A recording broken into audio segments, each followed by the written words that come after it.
This one's really easy. So sister and I cleaned the chicken. We rinsed it off. So there's, you always have to be aware of salmonella with poultry. So rinse it real well, pat it dry, paper towels.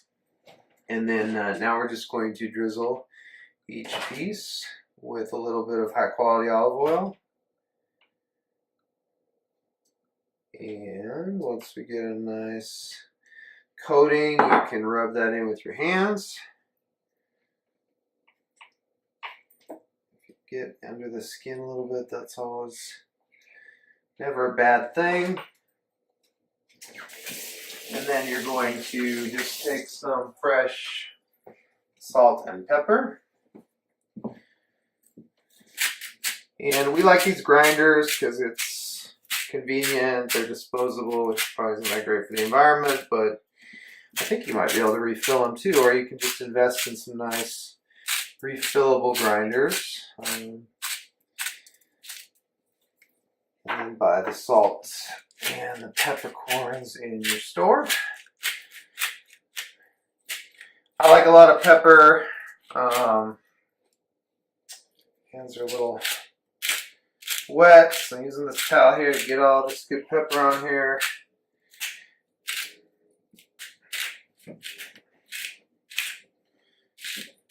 There we go. And then on the bottom there you can just add a little more olive oil, add it to the pan. I don't know, I probably overdo the olive oil, but I'm a fan. Make sure that all the pieces are nice and moist. And once you've got your chicken on the pan, we're just going to pop it into the oven here at 350 for 35 to 40 minutes. So we'll check on it, and that's going to be obviously a key ingredient in our chicken pot pies. Chicken pot pies. Can't go wrong. We are still making our chicken pot pies, and this is what we've done in the background. Sister cut up all the chicken beautifully, so we've got a little over 4 cups of cubed chicken. The recipe calls for 4 to 6 cups, but we're making 4, so figure a cup of chicken per pie is sufficient. We've got some water getting ready to boil here. We're going to blanch the carrots, which we'll show in a little while. Here on the front burner, we've just added 2 cubes of chicken bouillon to 5 cups of our chicken stock, and I'm just going to turn that on because that's already finished. And then in this back bowl we have, or pan, we've got our butter, and this is the magic. This is the magic. So what we did through the tremendous shared brain power of my sister and I, we figured out that we were mixing 700 milligrams of THC into a pound of butter. So if you look on a pound of butter, it has 4, or a pound of butter has 4 sticks. Each stick has 8 tablespoons. So 8 times 4 is 32 tablespoons, right? So in that entire pound of butter, we had 32 tablespoons. So we took our 700 milligrams of THC and we divided by 32 to figure out how many milligrams of THC is in each tablespoon. So we figured out it was just over 20.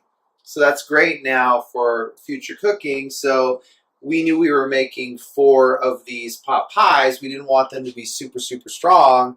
So we used, the recipe calls for 12 tablespoons of butter. So we used 4 tablespoons of our can of butter because we know that's about 80 milligrams of THC.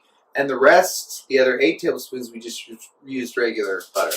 So now that's all melting, and we're properly dosed because we know we've got a little over 80 milligrams of THC, and we're going to be splitting that into 4 portions. So that's ready to add the onions to, and we're just going to actually add the onions directly into the butter. And then we're going to stir those for 10 to 15 minutes over medium-high heat. or medium heat, I should say, and let those get translucent. So we'll be back with you in a few minutes and we'll show you how to blanch the carrots. All right, welcome back. We are now about to blanch our carrots, and the purpose of blanching is twofold. Number one, you want to get the carrots or the other vegetable cooked enough that it is not raw when it goes into the final product, so the finishing cooking gets it to the right consistency. But it also has the advantage of holding your color, and I'll explain that in a second. So we just added our carrots into the boiling water. Obviously that stopped the boiling process for a little bit because we just added cold into hot. When those start boiling again, we can set our timer for 2 minutes. System, let's see, used to your timer, but let me see here. 2 minutes. Okay, I think I got it. So those are just starting to boil again. We'll let those go 2 minutes. And then immediately what we'll do is we will drain them and then we will flash them into some ice water. And that is exactly what blanching a vegetable does, is it stops the cooking process and it holds the color. So that's why it's very important that you do shock the vegetable in cold water, especially green vegetables. Broccoli will turn out terrible if you don't shock it before you add it back into your stir fry or whatever you're making. So, but this is for our pot pies, and we want to have nice bright orange carrots. So we'll come back to you in a little bit and show you how to shock them, drain them and shock them, and then we'll hold them to put into our the inside of our pot pies. Okay, so we just had our buzzer go off on our carrots. They boiled for about 2 minutes. Just want to get them to almost tender, because remember they're going to finish cooking in the oven when we put the assemble the pies together. So I can put that right back there, and then as quick as you can, doesn't have to be immediate, but see that nice orange color we have? We want to maintain that. So what we're going to do is immediately get all of our carrots into the ice bath, and whatever you got lying around, a knife or a spoon, just mix them up, make sure that they're cooling off, and then you can take them and dump them right back into that colander you were using. And now you've got some nice carrots that are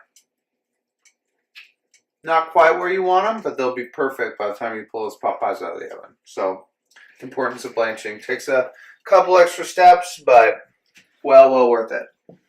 We'll be back in a few, and we will assemble the pot pies, which will be the most awesome part, other than eating the pies, which we will do later. And we may not film that. So we're back, and we have gotten some excellent consistency on our chicken pot pie filling.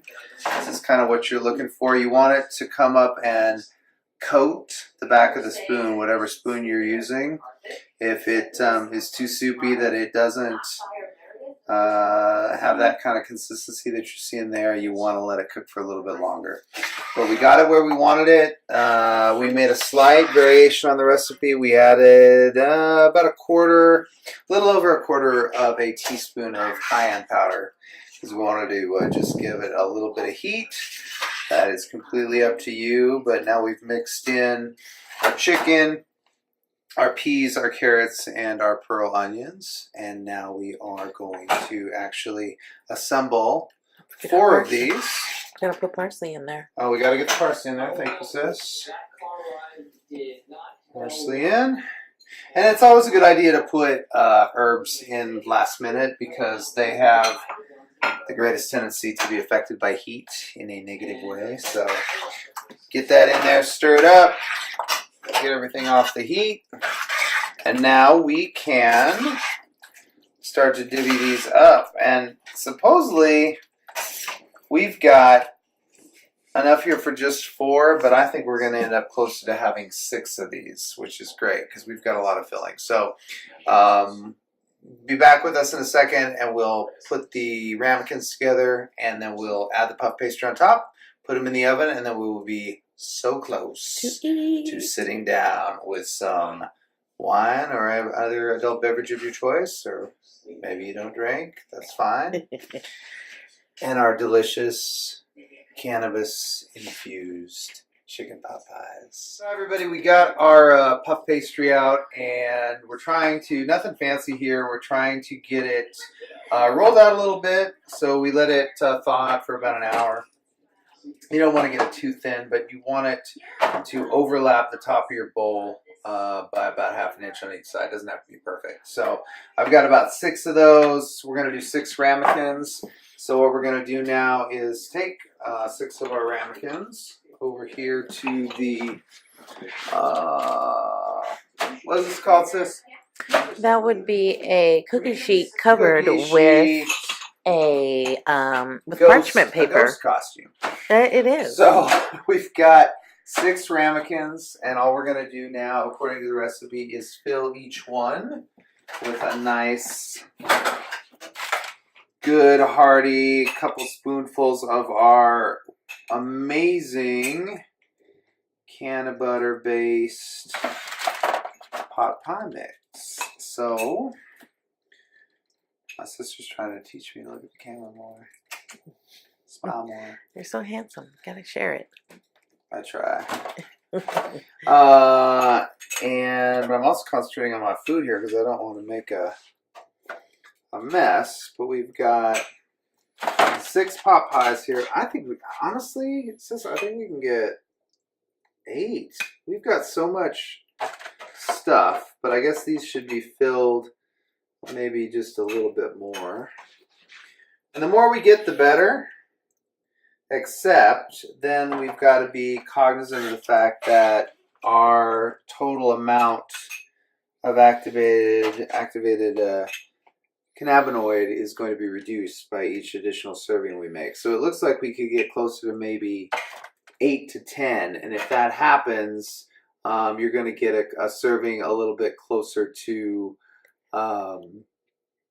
12 in each one. We'll do the math a little bit later, but this is the first time we've used this recipe, and maybe the ramekins that were being used in our famous chef's version were bigger, but not a big deal. You know, this is a good size for a chicken pot pie, and maybe we just had some really big chickens we were working with, but we got the ingredients pretty much right. So give us a few seconds and we'll show you how many we've got in total, and put the puff pastry on top and then get them into the oven, and about an hour later it'll be time to eat.